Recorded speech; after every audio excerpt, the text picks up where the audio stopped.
Whatever you're doing, stop, just for a second. Look out the window and imagine there's a huge, brown, shaggy animal looking back at you, with horns. It's standing there in your backyard or in the parking lot of your office building. It's wandering across that field or that highway, that playground. It's browsing on the little patch of grass between the strip mall and the gas station. It's trotting down your quiet suburban street. That creature in your backyard, it's an American bison, also called a buffalo, 6 feet tall, up to 2,000 pounds, our national mammal. George Washington shot a buffalo in Virginia. Welcome to Threshold. I'm Amy Martin, and this is Keith Aune. Yeah, my name is Keith Aune, that's spelled A-U-N-E, and I am the director of bison programs for the Wildlife Conservation Society. And Keith says that almost without exception, wherever you are in the United States, bison used to live there too. They occurred from Virginia to nearly the California coast. We think of buffalo as a western animal, but they belong in Massachusetts and New York as much as they do in Wyoming and Montana, where I live. Daniel Boone and all of his wanderings around, we think he found trails and made trails. He didn't make trails, he followed buffalo traces. They're well-known traces. They were Indian and buffalo trails that went through the forest and the woodlands. Picture them drinking from the Trinity River in downtown Dallas, or courting each other on State Street in Chicago, or giving birth to their calves in Freedom Park in Atlanta. They occurred from the Chihuahuan Desert in Mexico. Northern Mexico had lots of bison, all the way to central Alaska. They didn't really like coastal areas. But just go a few miles inland. You would find them on meadows and grasslands, and people don't realize mariners saw them off the coast of Florida when they were sailing around the Gulf Coast. Gulf Coast tribes in Texas and in Louisiana and Florida would sometimes go inland and hunt buffalo. They wouldn't have to go all that far, especially in Texas. When you go east, there's buffalo names everywhere in the east. Why is that? Well, because there was buffalo. There's a Buffalo, Ohio, Buffalo, Wisconsin, Buffalo, West Virginia. Kansas, Illinois, Indiana were just filled with buffalo. It's tremendous tall grass prairies with really rich in grass. So everything you think of as your territory, your house, your kid's school, your place of work, and the roads that connect them all, that's bison territory too. There's stories all along the way.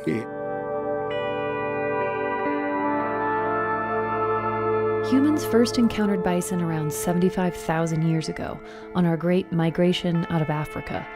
Somewhere north of Turkey, we probably happened upon bison for the first time. We quickly learned how to hunt them, and from the artwork left behind on cave walls, we can tell they became incredibly important. Along with the horse, we painted them more than any other animal. We even engraved their images onto little pebbles and bones so we could carry them with us as we spread out across Europe and Asia. They were with us on the long trek east through Siberia at the end of the last ice age. In fact, they crossed over the Bering Land Bridge into North America hundreds of thousands of years before we did. Who knows? They may have inspired us to make that crossing ourselves. So when you think about this long history we've had with this animal, our current, mostly bison-free existence starts to look like an anomaly.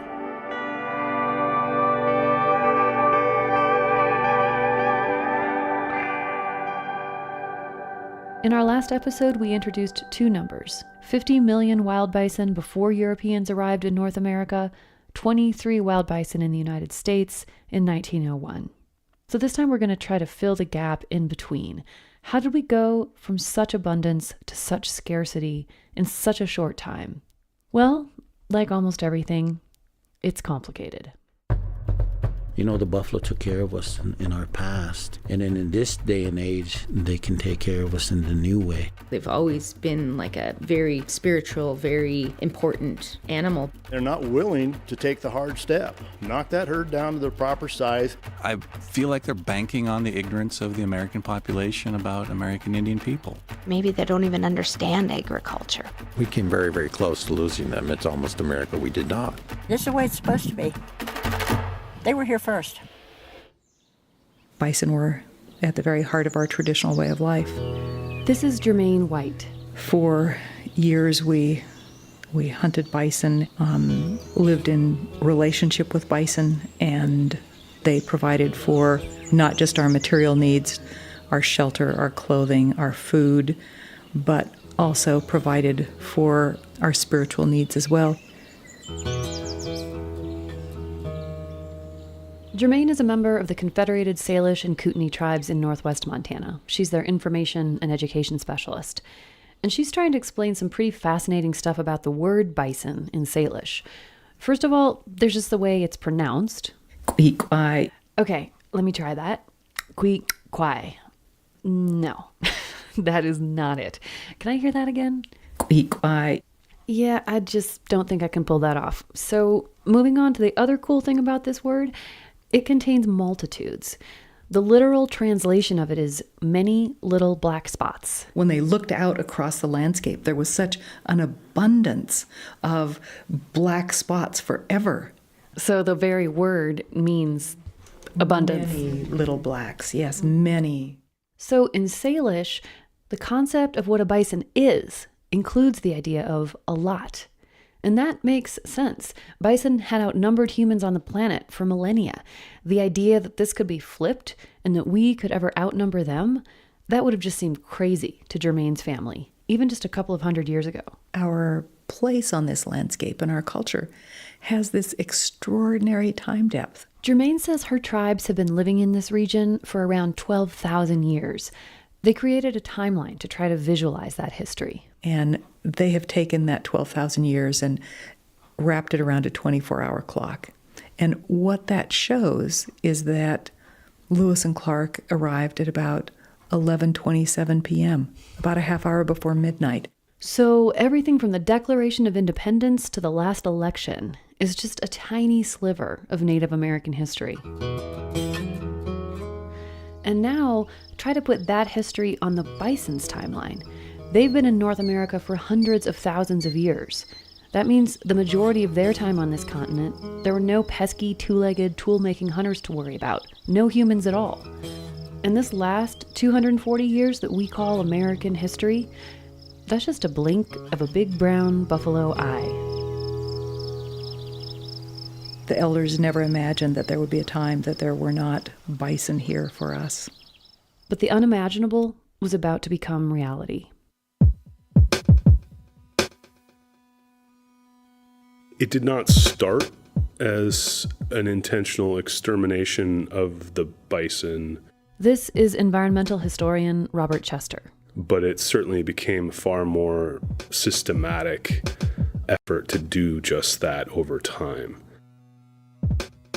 Robert says that as Europeans began to arrive, bison were hunted out in waves, region by region. First the Northeast, then the Southeast, then the Midwest. At the same time, the introduction of the horse radically changed Native American hunting practices and disturbed the ancient balance between people and buffalo. So by the early 1800s, bison in the lower 48 were divided into two areas, the northern and southern plains west of the Mississippi. Then the cattle kingdom exploded in Texas, and the southern herds were hit hard. Everything kind of came to a head by the 1840s and 1850s, so that you had, in some years, it was difficult increasingly, especially in drier years, to find bison. You had people who were actually starving. The 1860s brought huge changes that ricocheted across the country. The Homestead Act, the Civil War, completion of the Transcontinental Railroad. The nation was turning its gaze westward. In the 1870s, the southern herds were largely hunted out, and there was just one part of the country where the bison and the people who depended on them had any hope of resistance left, the northern plains. The federal government was finding it very difficult to subdue the people who lived in the vast, windswept grasslands of Montana, Wyoming, and the Dakotas. You have one of the finest cavalries in the history of the world. The Sioux, the Cheyenne, the Arapaho, the Crow, these people lived on horseback. So it's very hard to defeat them decisively. And there's all this space. I mean, it's not like, you're socking it out in the trenches, It was more like guerrilla warfare, unpredictable and confusing. These tribes knew this vast landscape intimately.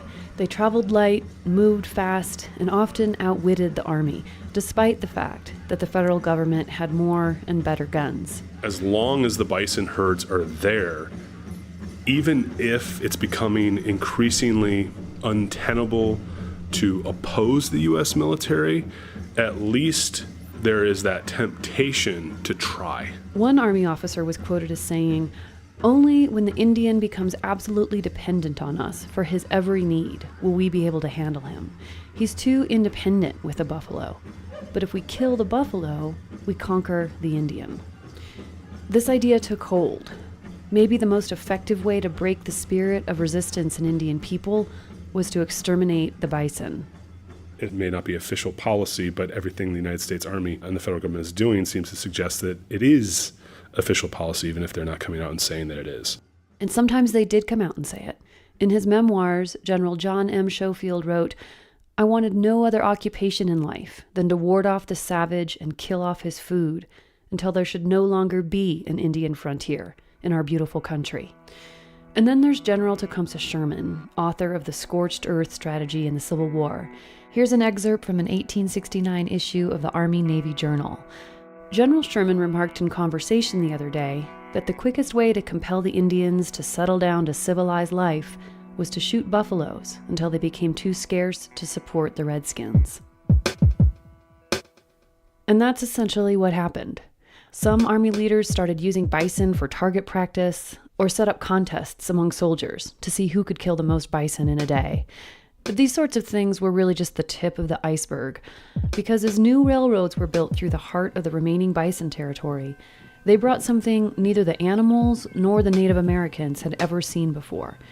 Men who slaughtered buffalo not to feed humans, but to feed machines. Bison hides make really good leather for belting, which is used in factories in the Northeast. They were called hide hunters, and at their peak, they shot thousands of buffalo every day. They sold the hides for around $3 a piece and shipped them back east, where they were used to run the machinery, powering the Industrial Revolution. They typically were not eating the meat. Most of the meat was left to rot. You kill the bison, you get the hide off of it, and you move on to the... They take the tongue, because the tongue was a delicacy. And then also, eventually their skulls would be ground up and sent back east to make fertilizer with as well. For tens of thousands of years, bison hunting had been limited by what people could process and carry and consume. Now it was limited by a burgeoning industrial economy, which is to say there were virtually no limits at all. I mean, and you know probably as well that they had guns mounted on trains so that tourists could shoot at bison as they went by. And so in addition to the hide hunters actually taking the hides, you had people simply shooting bison as a rite of passage as they went west on a train as a source of amusement and entertainment. I didn't know this until Robert told me, and honestly, it's one of the things that I learned in my reporting for this series that's troubled me the most. The idea of shooting and most likely wounding animals, not because you need the meat, not even to make some money off the hide, but just for fun? I just find that deeply disturbing, and Robert says it disturbed many people at the time as well. Leaders of all sorts of Native American tribes protested the slaughter, both for the buffalo's sake and for the sake of their own communities. And many Army officers actually argued against it too. Some said it was cruel, others said it was a waste of God's creation, and some claimed it was just not a good strategy because it made Native people more hostile than they would have been otherwise. Eventually, even Congress got involved. There's a bill that's put through Congress and then is passed and reaches President Grant's desk, and he vetoes it. So the bill failed, but it's noteworthy that it almost became law. It shows that America wasn't of one mind then any more than it is now. It's not that there was no protest against the bison slaughter. It's just that it wasn't strong enough. In just one winter, the winter of 1872 to 73, more than 1.5 million bison were killed. Meat was left to rot on the ground, and Indian people starved. We'll have more after this short break.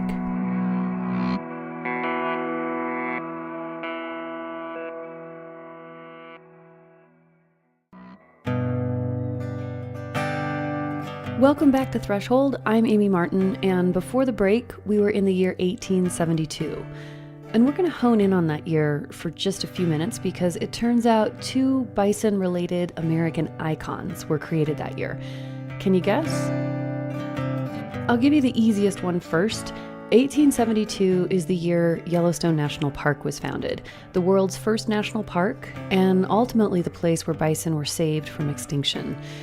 The other thing might be harder to guess, so here's a clue. Give me a home where the buffalo roam. That's right, home on the range. And the antelope play, where seldom is heard a discouraging word, and the skies are not cloudy all day. Home on the Range began as a poem written by a Kansas doctor named Brewster Higley in 1872. It became a popular campfire song, and in the great folk tradition, lots of people added verses and changed lines and made the song their own. And that's what makes the song so interesting to me, because it's not just one person's perspective.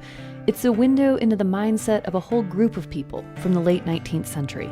Home, home on the range. One of the primary emotions in Home on the Range is nostalgia. It sounds like it was written by someone looking back at changes that had happened long before. But actually, Higley was mourning the loss of the buffalo before the destruction reached its peak. An average of 5,000 bison were killed every day in 1872, and the following 2 years. So if we'd really wanted a home where the buffalo roamed, 1872 would have been a great year to do something about it. And then there's this verse. The red man was pressed from this part of the West. It's not likely he'll ever return to the banks of Red River, where seldom, if ever, his flickering campfires still burn. Higley didn't write these lines. We don't know exactly who did, but it's definitely a continuation of this impulse to preemptively eulogize a loss rather than acting to prevent it. In 1872, the Sand Creek Massacre was a very recent memory, and the massacre at Wounded Knee was still 18 years away. So this verse waxes nostalgic about the loss of the Indians while they are being actively persecuted. Maybe it was an attempt to call attention to that persecution, to voice dissent. But if so, it's a very passive sort of protest. They say the red man was pressed. But pressed by whom? There's no responsibility assigned or taken. The term vanishing is a very important term. Simultaneously, people are referring to vanishing wildlife and the vanishing race, which is Native Americans. Once again, this is historian Robert Chester, and he says this word vanishing shows up a lot in the late 1800s. It's another passive voiced term. It leaves the agents of the destruction unnamed. These people, these bison, they're just vanishing. There's fatalism. Fatalism is important in understanding how people are thinking about the future fate of or destiny of these people and of these animals, that they're vanishing, which it implies that they will be gone. They will go extinct. Whether they are people or they are animals, there's no longer that many of them left, and they're making their exit. Is it fair to say that people were saying the destruction of Native Americans and the destruction of bison was inevitable long before it was necessarily inevitable? I mean, was that an argument that was used to create that reality? Yeah, actually, yes. So it's important to understand that some people are more ambivalent than others. That's really important, because some people are saying, oh, this is sad, this is tragic, we should try to do something to save some of this. And other people are saying, well, no, we shouldn't be sad about this because this is what happens with progress. This is the doctrine of manifest destiny, an assumption that Euro-American culture was destined to reign supreme. This proved to be an incredibly powerful way to ignore the rights of Native Americans. Just declare them prematurely extinct. Write them out of existence in your head before you try to wipe them out on the ground. Because once the destruction of a group of people or a species of animals is declared inevitable, then we don't have to think about what we're doing. It's just happening, and we're free to feel sad about it without taking any responsibility. And the skies are not cloudy all day.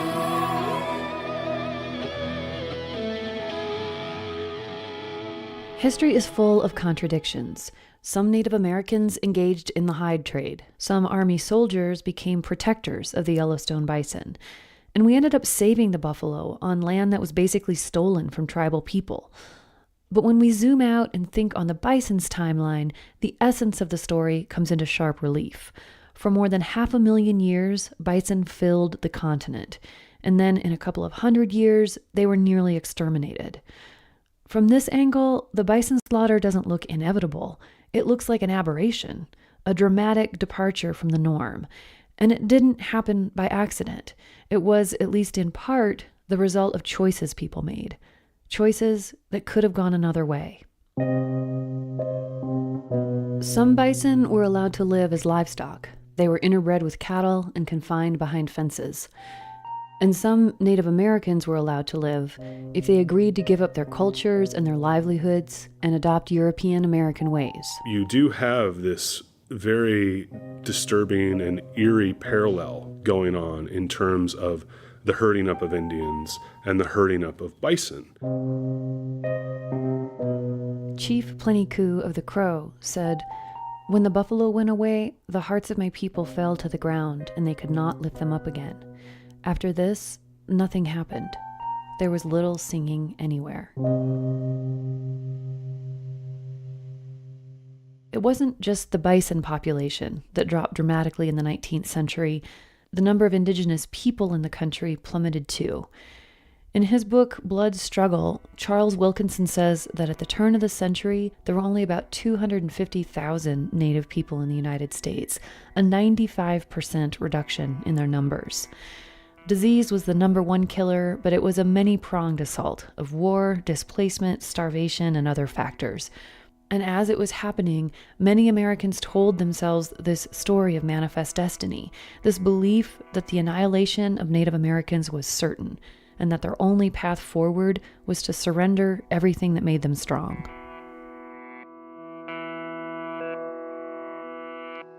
But as it turns out, the fatalists were wrong. Because despite the brutality against bison and indigenous people, both survived. Come in. Hello. Rosalind Lapierre greets me with a big smile from behind a maze of shelves full of glass jars. Each jar contains a plant labeled in both Latin and Blackfeet, and those plants tell a different sort of story. I just brought back all my specimens, so I was going to... Rosalind's an environmental historian at the University of Montana. She's also a member of the Blackfeet tribe and the Red River Métis. And these plant specimens she's collected are one of the many ways Blackfeet people are keeping their culture alive. The Blackfeet probably traveled between 12 and 14 different places in the summertime. Before the reservation era, the Blackfeet had been a semi-nomadic tribe. But Rosalind says that word, nomadic, is misleading because it calls to mind a sort of aimless wandering, and that's not at all how it was. Each place that they went to, they went specifically for gathering resources. Whether it was hunting or whether it was gathering berries or whether it was gathering medicine or whether it was for religious purposes, they were moving to very specific places. This movement was the key to survival not only for people, but for bison too. In fact, roaming buffalo helped make this ecosystem what it was. They would graze heavily in one area for a little while, and then they'd move on while that spot recovered. And all sorts of birds and small mammals, amphibians and insects followed in their wake. They evolved to time their life cycles to the movements of the herds. Bison are sometimes called the engineers of the prairie because of the way their behaviors affected the whole system. And Rosalind says the Blackfeet were not only careful observers of all of these relationships, they were doing plenty of engineering themselves. There's kind of a stereotype that Native people followed the bison, right? That they would just kind of willy-nilly, wherever the bison were, that they would follow them. In reality, what research is beginning to show is that Native people created places where the bison would come to them.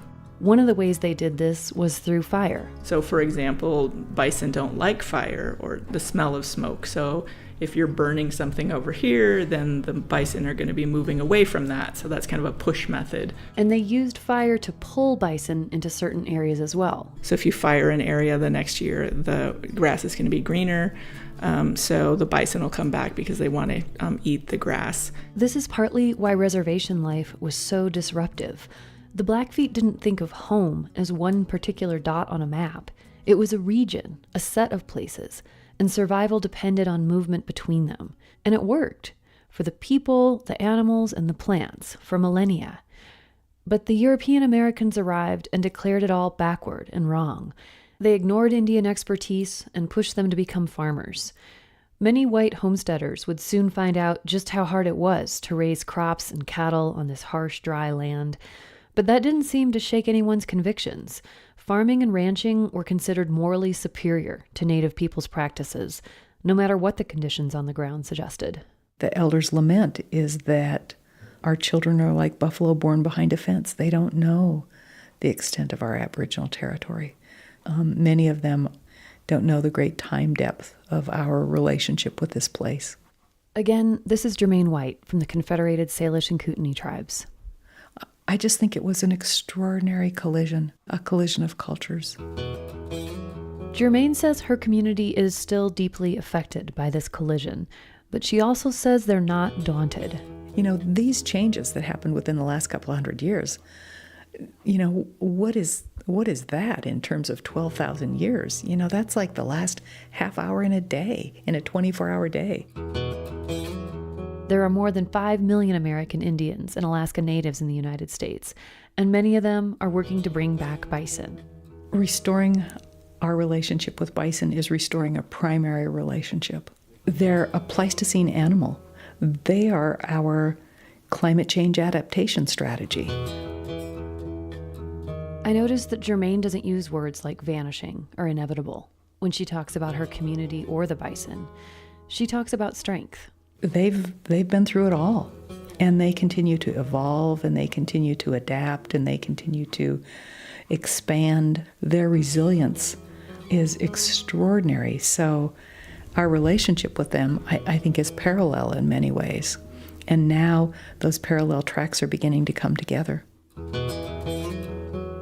So all of that, that profound time depth, that profound depth of relationship with bison, all of that leaves me incredibly hopeful. We're resilient. We've adapted. We're still here. We're still here, despite it all.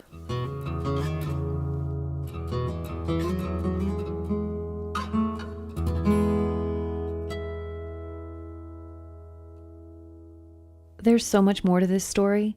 Later this season, you'll meet other Native people who are looking at buffalo as the key to their future, and we want you to join the conversation.